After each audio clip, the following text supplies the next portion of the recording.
किसान भाइयों, यदि आप धान रोपाई के समय उर्वरक नहीं देते हैं या आपके क्षेत्र में देना ठीक नहीं मानते हैं, तो पहला उर्वरक आपको धान की फसल में कब देना चाहिए और कितनी मात्रा में देना चाहिए, साथ में क्या क्या देना चाहिए जिससे पौधा कमज़ोर ना हो और अच्छी तरह शुरुआत से ही उसका विकास होना चालू हो जाए। यानी जब आप धान रोपाई कर देते हैं तो देखते हैं कि 7 से 8 दिन में पौधे में जड़ें निकल करके पौधा मिट्टी को अच्छी तरह से पकड़ देता है और अच्छी तरह से जड़ें उसमें निकलना चालू हो जाती हैं। तो जो 10 से 12 दिन का समय होता है, इस समय पौधे मजबूत हो जाते हैं, कुछ हद तक मजबूत हो जाते हैं और ऐसे समय में पोषक तत्वों की आवश्यकता होती है।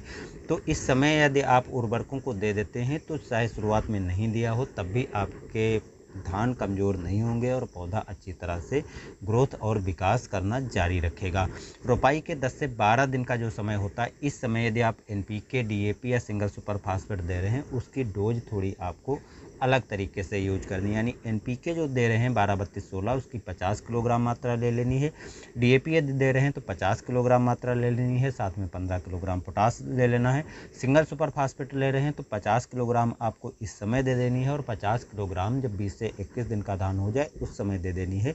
और साथ में 35 किलोग्राम यूरिया और 15 किलोग्राम पोटास ले लेनी है।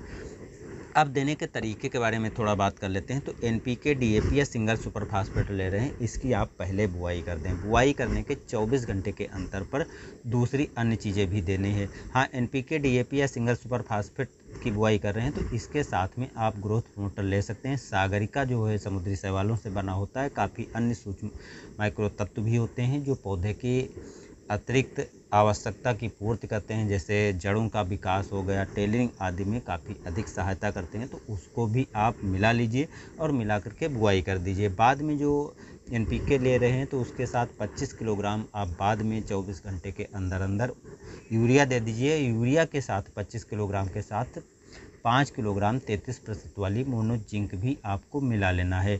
DAP ले रहे हैं तब भी आपको 5 किलोग्राम जो है मोनो जिंक मिला लेना है। यूरिया की मात्रा 25 किलोग्राम ही रखना है, लेकिन सिंगल सुपर फास्फेट ले रहे हैं तो 35 किलोग्राम आपको यूरिया ले लेनी है। तो ये जो डोज यूरिया की ले रहे हैं इसके साथ में आपको 5 किलोग्राम जिंक भी साथ में मिला लेना है, क्योंकि जो 33% वाली जिंक होती है इसमें सल्फ़र की मात्रा भी 15% होती है। तो अलग से आपको सल्फ़र देने की आवश्यकता नहीं पड़ेगी। और इसका फ़ायदा जो रहता है, जो आपने ग्रोथ प्रमोटर खासतौर से सागरिका गोल्ड दिया है, इससे जो है फंगस लगने का खतरा होता है और जो फंगस को रोकने का काम सल्फ़र आसानी से कर लेगी, तो किसी तरह का फंगस भी आपके खेत में नहीं लगेगा। और जो जिंक दे रहे हैं तो जिंक की कमी भी नहीं होगी, जिससे पौधे का विकास अच्छी तरह से होगा।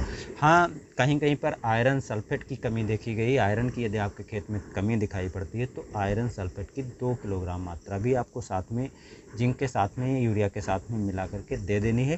तो जो नाइट्रोजन, फास्फोरस, जिंक और ग्रोथ प्रमोटर हैं, इन सभी को दे देते हैं तो जड़ों का अच्छी तरह से विकास जारी रहेगा और पौधे को जो आवश्यक पोषक तत्व हैं वो समय पर मिलना चालू हो जाएंगे।